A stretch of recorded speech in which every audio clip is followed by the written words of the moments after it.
What's going on, guys? So I wanted to do another Camry video. As you can see by the title, today is going to be about some of my dislikes. I'm going to do my top 5 dislikes today for my Camry. So let's go ahead and get into the video. Alrighty, so my first dislike that honestly annoys me is not more of a like I'm gonna trade this shit in. So my first dislike is the transmission hunting.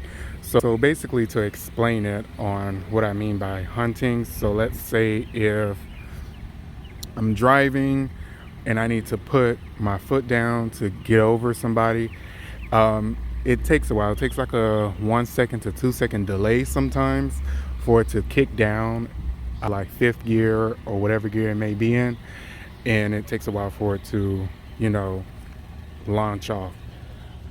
So that's what I mean by transmission hunting. Sometimes when I'm coasting, I'm a coaster when I drive. I don't, lightly press on the brakes. So like if I'm on the highway and I want to slow down, I do engine braking. So I take my foot off the gas pedal and let my car slow down itself. And I notice with that, it holds the revs. It just like gets confused, and then it just dropped down immediately out of nowhere into the lower gear. So that's what I mean by transmission hunting, honestly. Now, keeping everything on the transmission, my second dislike is I feel like, since this is the sport, and this has been talked about many times, is that the sport version, this is supposedly supposed to be the sport version of the Camry, this and the XSC model. So by only adding 1 or 2 extra horsepower, it's kind of like a slap in the face. Honestly, I don't think it needs more horsepower. I think it needs more torque. I believe the torque for this one is like 180 or 160 something torque. So I feel like it needs to be bumped up to like 190, kind of like how the Kia K5 is. Like it has 188 horsepower, but the torque numbers is like 191, I believe. So I believe that it just needs a little bit of more of that in order to really feel like a sport version.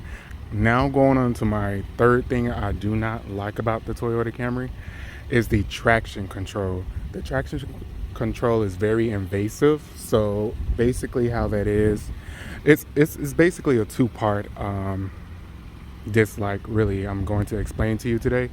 So the traction control is very invasive. It doesn't like when you launch off from a light, but there is an asterisk next to that, and I'm gonna get to that point.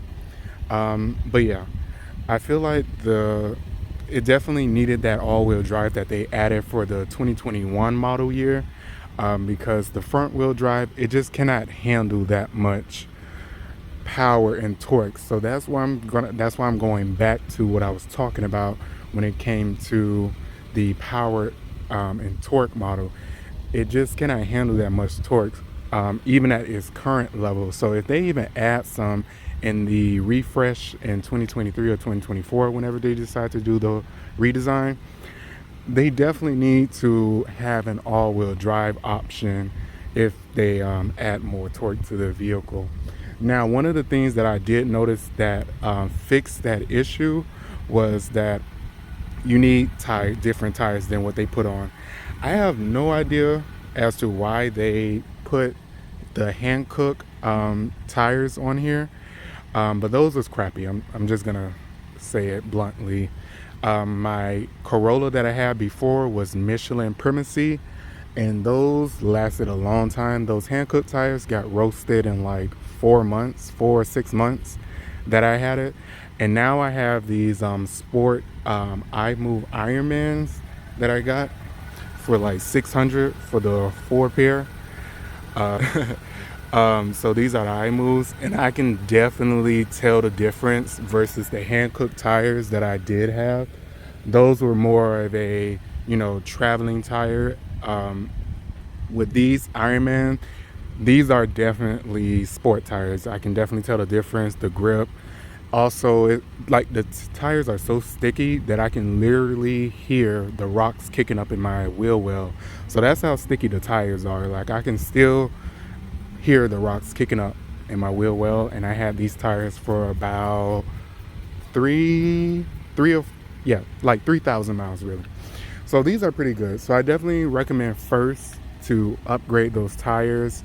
Um, of course, let them run down and then upgrade them to some sport tires. But if you plan on like modding it and changing the torque numbers, I definitely recommend putting some Michelin Pilot Sport 4S's so the car can at least have that extra grip and handle those takeoffs from the lights and everything, or just in normal day traffic or in the rain. So I definitely recommend that when it comes to the traction control. Alrighty, so my fourth thing I do not like about the Camry and I have a problem with is the fact that for some reason on the Camry you can only get the JBL Upgrade for the XSE.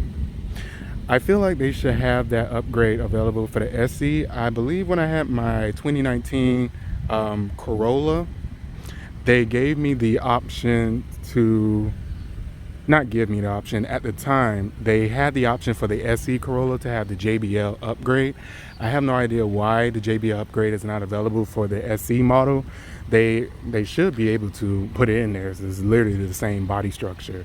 So I feel like if Toyota, if you're watching this, definitely give people more options and configurations. Let's not be like Honda where you only get, to choose just your engine and color. So let's give people more configurations to add on to their vehicle, because I definitely feel like we should definitely have the option for a JBL Upgrade. My reasoning behind that and why I dislike the 6-speaker sound system is because it's not the full power. So the front sounds awesome. It's enough bass to keep someone satisfied. But the back here, I noticed if you ever have a Camry SE, go ahead and change the balance and change your balance to the back of the vehicle, and you will see exactly what I'm talking about. The two back speakers are completely different than the front speakers up front. They don't have any kind of bass whatsoever. So I either recommend you to get the XSE or later on upgrade it from a audio technician at BrandSmart or wherever you upgrade your audio. So I definitely recommend upgrading those speakers in the back, and then of course upgrading the speakers in the front. But other than that, they're decent for people that sit in the front, but in the back, you're not gonna really hear the music as loud as the people in the front that are jamming out. Alrighty, the fourth thing I would like to talk about is the safety sense. I feel like this is kind of like a cop-out. I have no idea why Toyota didn't give the SE or at least an option for the safety sense. I have safety sense 2.0. I know they came out with safety sense 2.5 plus, something like that.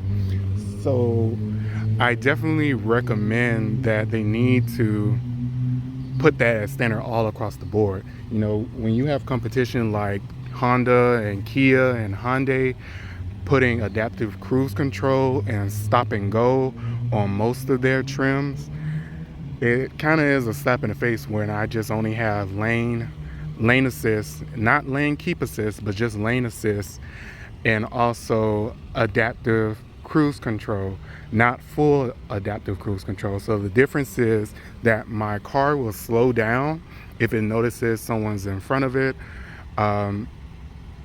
but it will not go to a complete stop and then continue. So if someone like completely slows down and it goes below 30 miles per hour, the car would disengage the adaptive cruise control and I have to take over.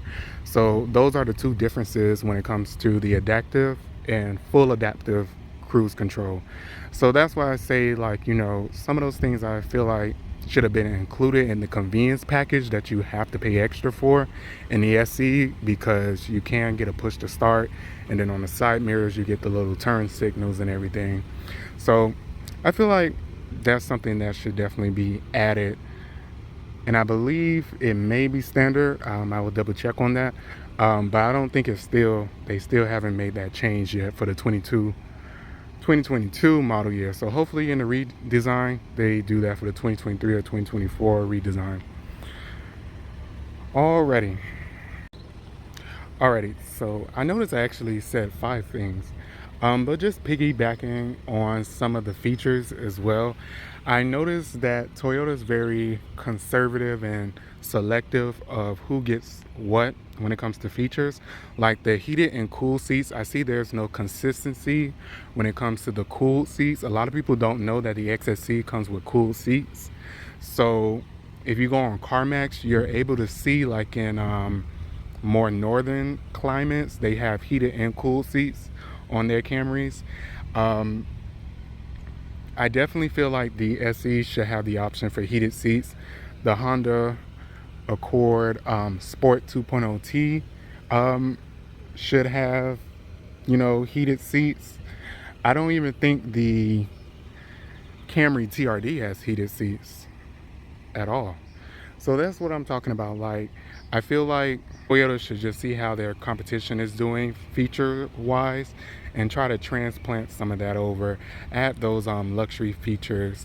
But I feel like they can't do it fully because of the fact that, their luxury division when it comes to Lexus. So I guess there's a little bit of stepping on toes if they do too much, like power folding mirrors and putting a panel roof on the SC. Cost wise, that may not be effective to them, but they have to understand why people are moving and keeping their Honda Accords, because I was actually looking into getting a Honda Accord 2.0T. Just giving you guys a hint, I may be looking at Genesis next. I may be looking at that towards the middle of this year. So that's what I mean by features. Some things just need to be added to the SE to keep, your fans, dear and close.